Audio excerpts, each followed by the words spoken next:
4. In the diary of the late Hugh Morgan are certain interesting entries having possibly a scientific value as suggestions. At the inquest upon his body, the book was not put in evidence. Possibly the coroner thought it not worthwhile to confuse the jury. The date of the first entries mentioned cannot be ascertained. The upper part of the leaf is torn away. The part of the entry remaining is as follows. Would run in a half circle, keeping his head turned always toward the center, and again he would stand still, barking furiously. At last he ran away into the brush as fast as he could go.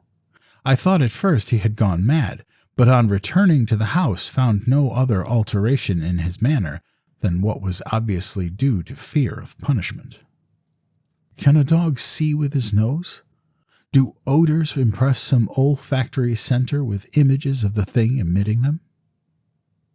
September 2nd. Looking at the stars last night, as they rose above the crest of the ridge east of the house, I observed them successively disappear from left to right.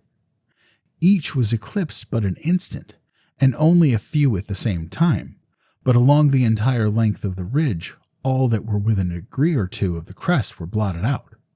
It was as if something had passed along between me and them, but I could not see it, and the stars were not thick enough to define its outline.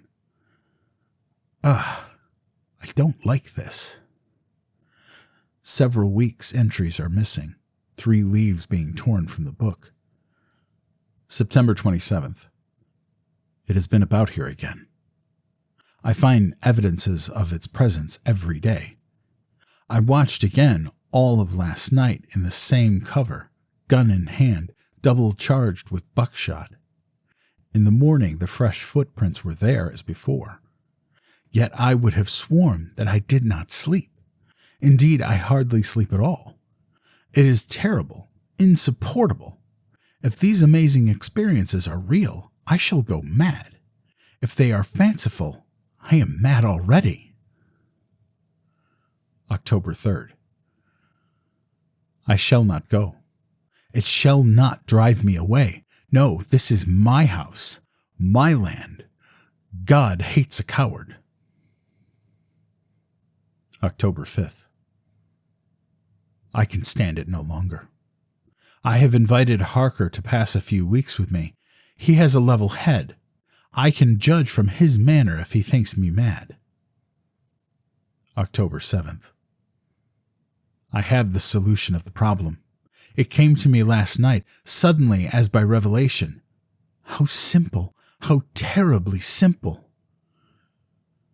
There are sounds that we cannot hear. At either end of the scale are notes that stir no chord of that imperfect instrument, the human ear. They are too high or too grave.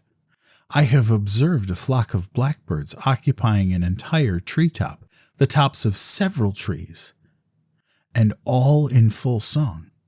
Suddenly, in a moment, at absolutely the same instant, all spring into the air and fly away. How? They could not all see one another.